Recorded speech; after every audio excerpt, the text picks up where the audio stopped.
मैं तीसरा सदस्य इस पे बोल रहा हूं।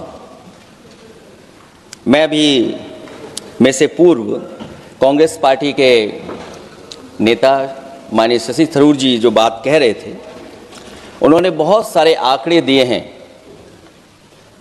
सभापति महोदय, वही मिलते जुलते आंकड़े हमारे पास भी हैं। जब कभी जवाब आए तो शायद उन आंकड़ों का जवाब भी आए। और जब वो अपनी बातों को ख़त्म कर रहे थे तो वो एक शेर पढ़ के गए हैं। मिर्ज़ा गालिब का एक शेर पढ़ के गए हैं सभापति महोदय।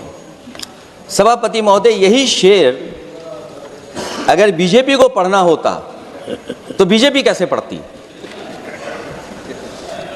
अगर यही शेर बीजेपी को पढ़ना पड़ता तो वो पढ़ते कि हमको मालूम है स्वर्ग की सच्चाई, लेकिन दिल को बहलाने के का गालिब ये ख्याल की जगह सोच अच्छा है। सभापति महोदय, यही फर्क है। सबका साथ, सबका विकास। सभापति महोदय, बोलने से पहले मैं जब बजट को देख रहा था और अक्सर सरकार को पिछले कई सालों से चलता हुआ मैं देख रहा हूं, मैं कहना चाहता हूं, क्यों झूठे ख्यालों में दिन रात करें जो बनाते हैं हवा में बातों के महल, आओ उनसे कुछ जमीनी बात करें। सभापति महोदय, बजट आने से पहले और बजट आने के बाद पूरा देश और पूरे देश में ये बहस चल रही थी कि अमेरिका को लेकर के डील होने जा रही है। सभापति महोदय, मुझसे पहले अभी जो भारतीय जनता पार्टी की माननीय सदस्य बोल रही थी, और भारतीय जनता पार्टी का ये पक्ष है कि हम लोगों ने दुनिया में बहुत सारे देशों से फ्री ट्रेड एग्रीमेंट कर लिया है। सभापति महोदय, मैं भारतीय जनता पार्टी की सरकार से जानना चाहूँगा, अभी कितने देश और बचे हैं जिससे आप फ्री ट्रेड एग्रीमेंट नहीं कर पाए हैं? कुछ ऐसे भी देश बचे होंगे शायद जिनसे आपकी इच्छा होगी कि हम फ्री ट्रेड एग्रीमेंट कर लें। और सभापति महोदय, का फ्री ट्रेड एग्रीमेंट हो भी जाते हैं, जो लोग कभी रुपए के बारे में बहुत चिंता करते थे, कभी कभी उम्र से, कभी कभी दूसरे लोगों के उससे जोड़ देते थे, इतने सब फ्री ट्रेड एग्रीमेंट होने के बाद और अमेरिका से डील नहीं ढील हुई है, उसके बाद हमारा रुपया कहां पहुंचेगा? और अगर यही डील होनी थी तो 11 महीने इंतजार क्यों कराया? अगर यही डील होनी थी सभापति महोदय, तो 11 महीने किस बात का इंतजार था? हमारे कारोबारियों को या हमारे जितने भी उद्योग से जुड़े लोग हैं, उनके साथ ये परेशानी क्यों? बजट पर सबसे पहला सवाल यही है कि डील पहले बनी है बजट, और बजट का हलवा यहां ज्यादा बटा के वहां। सभापति महोदय, स्वदेशी, आत्मनिर्भर, ये शब्द तो बहुत अच्छे लगते हैं, लेकिन जब डील हो गई है तो क्या इस बजट को लाने से पहले आत्मनिर्भरता और स्वदेशी को अपने अपने शब्दकोश से हटा दिया है, या इसको उल्टे अर्थ में विलोम शब्दकोश में डाल दिया है? और ये डील नहीं है जो हम आप सब समझ पा रहे हैं, शायद सत्ता पक्ष के लोग ये नहीं समझ पा रहे होंगे, लेकिन पूरा देश समझ रहा है कि हमने अपना बाजार एक बार और खोल दिया है। $500 बिलियन का व्यापार एक तरफा। हमारी आत्मनिर्भरता कहां जाएगी? स्वदेशी नारा हमारा कहां जाएगा? हमारे देश की जनता भाजपा से कह रही है कि जहां तक हमें मालूम है डील एक तरफा नहीं होती है। क्या ये बनी वहां पहुंची यहां जहां जैसे कोई एक पक्षी मान रहा हो? जनता भाजपा से यह भी जानना चाहती है कि 0 बड़ा के 18। सभापति महोदय, भाजपा का समझौता गणित क्या ये है कि 18 0 के बराबर है? क्या 18 हमारा 0 के बराबर है? देश के किसानों, दुकानों, उद्योगों को बचाने के लिए खोखले शब्दों के अलावा भाजपा के पास कोई और सुरक्षा कवच या संरक्षण योजना है कि नहीं है? इसलिए मैं सभापति महोदय कहना चाहता हूं, ये बजट दिशाहीन है। इस बजट में कोई विजन नहीं है कि 2047 तक हमारा देश विकसित भारत बन जाएगा। और हम जैसे लोगों को, समाजवादियों को तो सरकार से पहले ही उम्मीद नहीं थी, और जिस सरकार से उम्मीद ना हो उसकी बजट से क्या उम्मीद होगी। इस बजट में पीडीए के लिए कुछ भी नहीं है। कोई योजना दलित, पिछड़ा, महिला, गरीब, अल्पसंख्यक या नवयुग के विकास के लिए नहीं लाई गई है। ऐसा लग रहा है कि सरकार ने इनके बारे में सोचना ही छोड़ दिया है। और अगर जीडीपी हमारी 7% है और नॉमिनल जीडीपी की ग्रोथ केवल 8% है, जो कि लगभग 12% होनी चाहिए थी, इसके कारण लोगों के हाथ में कम पैसा है। और कारण यह भी लगता है कि हमारा प्राइवेट इन्वेस्टमेंट नहीं आ पा रहा है। जो लोग ये कहते हैं कि हम प्रति व्यक्ति आय बढ़ा रहे हैं, जो आंकड़े हमारे पास हैं, जो जानकारी हमारे पास है, वो आंकड़ा यही कहता है कि $3000 के लगभग प्रति व्यक्ति आय हमारी है। और अगर हम दुनिया से जब इतना ही जुड़ गए हैं तो 2025 की जो रैंकिंग है, हमारा स्थान 144 में 144th है। तो जहां हम इतना 10, 11, 12 साल से हम इतने बजट ला रहे हैं, क्या हमारे पर कैपिटा इनकम लोगों की नहीं बढ़ पाई? और सदन में, इसी सदन में कई बार ये पूछा गया कि जो लोग राशन प्राप्त कर रहे हैं, गरीबी रेखा से नीचे हैं, कम से कम उनकी पर कैपिटा इनकम क्या, ये तो बताना ही चाहिए सरकार को। और पिछड़ेपन को दूर करने के लिए कोई विजन नहीं दिखता इस बजट में। जैसे जब बजट आता है तो बजट में ढूंढते हैं हम लोग कि हमारे स्टेट के लिए क्या और खास नया आया होगा। उत्तर प्रदेश जैसा प्रदेश जहां पर डबल इंजन की सरकार को बहुत कुछ कहा जाता है कि डबल इंजन की सरकार है, हम विकास भी डबल करेंगे, लेकिन मैं देखता हूं उत्तर प्रदेश के लिए कोई खास योजना ऐसी नहीं आई है जिससे उत्तर प्रदेश के 25 करोड़ लोगों को कुछ मुख्य धारा से जोड़ा जाए। वैसे तो बड़ी बड़ी योजनाएं बताई जा रही हैं कि हमारे कई फ्रेट कॉरिडोर्स बन रहे हैं, वाटरवेज बन रहे हैं, एक्सप्रेसवेज बन रहे हैं, लेकिन उत्तर प्रदेश जहां से प्रधानमंत्री जी आते हैं, भविष्य में जो बनेंगे एक्सप्रेसवे, लेकिन भारत सरकार के बजट से कोई भी अभी एक्सप्रेसवे वहां पर नहीं बना। अगर कोई बना हो, नया बन रहा हो, बड़ा बन रहा हो तो बताएं। और जो बने भी हैं वो उस मानक, उस क्वालिटी के नहीं हैं जिस क्वालिटी के आज विकसित भारत के एक्सप्रेसवे होने चाहिए।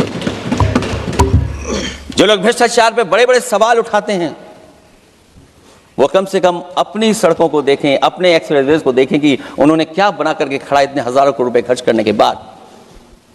इनके सबसे पहले प्रधानमंत्री अटल बिहारी वाजपेयी जी, उनके नाम से कोई एक्सप्रेसवे बन रहा था।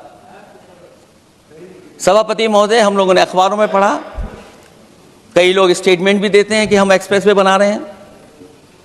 उनके नाम से बनने के साथ साथ उनका नाम भी बदल दिया।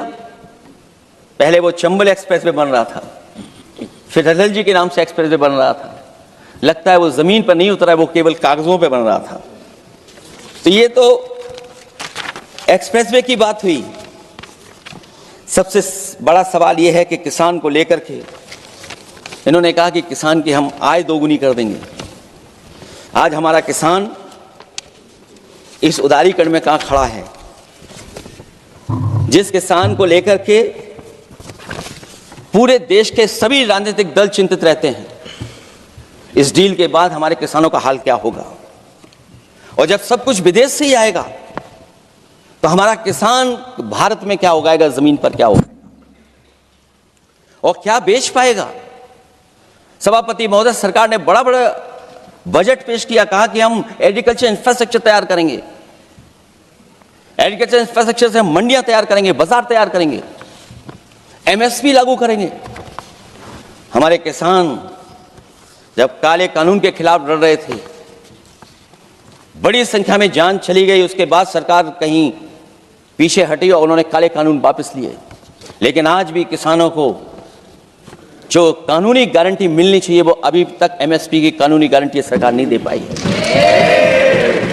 और जो तेज क्रॉप और हॉर्टिकल्चर क्रॉप और दूध को लेकर के सरकार दावा करती है कि हम सब्जियां इतना, हॉर्टिकल्चर क्रॉप्स हमारी इतनी ग्रो कर गई हैं, हम दुनिया में इतना पैदा कर रहे हैं।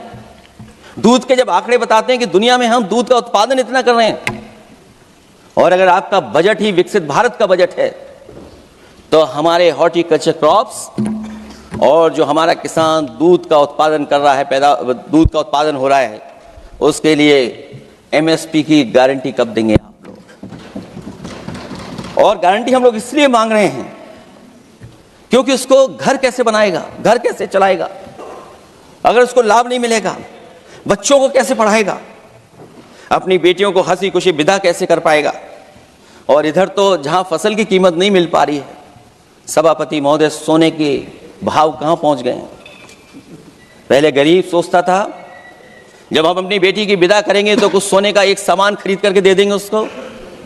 जैसे जैसे बीजेपी की सरकार चली और आगे बढ़ती गई, 12 साल ऐसे हैं आ गए कि अब तो चांदी तो दूर, अगर यही सरकार चलती रही तो लोहे पर पीतल चढ़ाकर भी गरीब अपनी बेटी की विदाई नहीं करा पाएगा।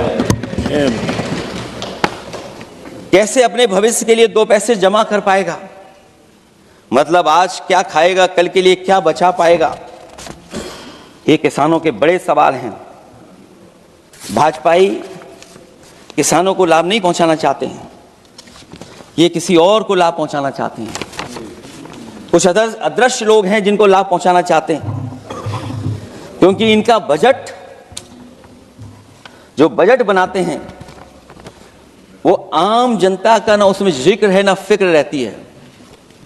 और अगर फिक्र होती उनको तो किसान की खाद समय पर मिल जाती, उनको बीज समय पर मिल जाता, सस्ती बिजली उपलब्ध हो जाती, सिंचाई या सिंचाई मुफ्त हो जाती थी। और मुझे याद है सभापति महोदय, समाजवादी सरकार में हम लोगों ने किसानों की सिंचाई मुफ्त करने के भी फैसले लिए। कीटनाशक दवाइयां कितनी महंगी हैं और सरकार ने किसानों को अपने हाल पे छोड़ दिया। मंडियों पे कहीं कोई खरीद नहीं है, और अगर खरीद हुई है तो सरकार बताए कि धान, आलू या गेहूं की खरीद में तो मिल जाती है उसको कीमत, लेकिन धान और आलू जैसी फसलों पर कोई सरकार कीमत नहीं दे पा रही है। महंगाई बेतहाशा बढ़ने पर भी इस बजट में जनता को टैक्स में न छूट देना टैक्स शोषण है। अमीरों के काम कारोबार और घूमने फिरने पर 10 तरह की छूटें दी गई हैं, लेकिन बेकारी बेरोजगारी से जूझ रहे लोगों की उम्मीदों की थाली खाली है। मध्यम वर्ग अपने आप को ठगा महसूस कर रहा है। शोषित, वंचित, गरीब व्यक्ति जहां था वैसे भी नीचे जाता दिख रहा है। इस बजट ने उसके चादर में पैबंद लगाने की जगह उसे और चिथड़ा कर दिया है, क्योंकि सामाजिक सुरक्षा केवल शब्दों की औपचारिकता रह गई है। किसान, मजदूर, श्रमिक, कारोबारी, छोटा दुकानदार अपने लिए मिली राहत को दूरबीन से देखकर ढूंढ रहा है, और इसीलिए भाजपा का हर बजट 1/20 का बजट मानते हैं, क्योंकि वो 5% लोगों के लिए ही होता है। अच्छे बजट की होती हैं 3 पहचान: गरीब की तरक्की, खुशहाली और मुस्कान। शायद इस बजट ने तीनों चीजों को छीनने का काम किया गरीबों से। दूसरा विषय, स्वास्थ्य को लेकर के बहुत हमारा गरीब समय समय पर परेशान रहता है। स्वास्थ्य को लेकर के जो ठोस कदम सरकार को उठाने चाहिए, वो सभापति महोदय सरकार नहीं उठाती दिख रही है, और जितना भी स्वास्थ्य सेवाएं हैं वो ठप होती चली जा रही हैं। मैं उत्तर प्रदेश की बता सकता हूं, मुझे याद है सभापति महोदय, पहला जो भारत सरकार और प्रदेश सरकार को मिलकर के पहला हॉस्पिटल, मेडिकल कॉलेज शाहजहांपुर का बना था। जिस समय भारतीय जनता पार्टी के उस समय के स्वास्थ्य मंत्री और मैंने मिलकर के उसका उद्घाटन किया था। उसके बाद जो प्रचार में तो ये बहुत आगे हैं, प्रचार में तो ये कहते हैं कि हर डिस्ट्रिक्ट में हर हॉस्पिटल, हर डिस्ट्रिक्ट में एक हॉस्पिटल या मेडिकल कॉलेज। लेकिन सच्चाई तो ये है कि इन हॉस्पिटलों में इलाज नहीं है, दवाई नहीं है, ऑपरेशन के लिए कहाँ जाना पड़ता है, भटकना पड़ता है। और जिस तरीके से अभी जिन लोगों ने इंश्योरेंस या LIC में किस्त दी होगी वो जानते होंगे कि महंगाई कम नहीं हुई है, महंगाई बढ़ी है, किस्तें बढ़ गई हैं। उदाहरण के लिए दिल्ली के एम्स के लिए 5,600 करोड़ रुपए और आयुष्मान भारत के लिए पूरे देश के लिए सरकार ने जो बजट रखा है वो 4,700 करोड़ रुपए है। सुनते हैं पहले उपवन में हर ऋतु में बहार गाती थी, कलियों का तो कहना ही क्या, मिट्टी में खुशबू आती थी। ये भी ज्ञात हमें उपवन में कुछ ऐसे भौरे आए थे, सारा चमन कर दिया मरघट, अपने साथ जहर लाए थे। लेकिन अगर चमन वाले ही भौरों के रंग ढंग अपनाएं, माली तुम ही फैसला कर दो, हम किसको दोषी ठहराएं। सभापति महोदय,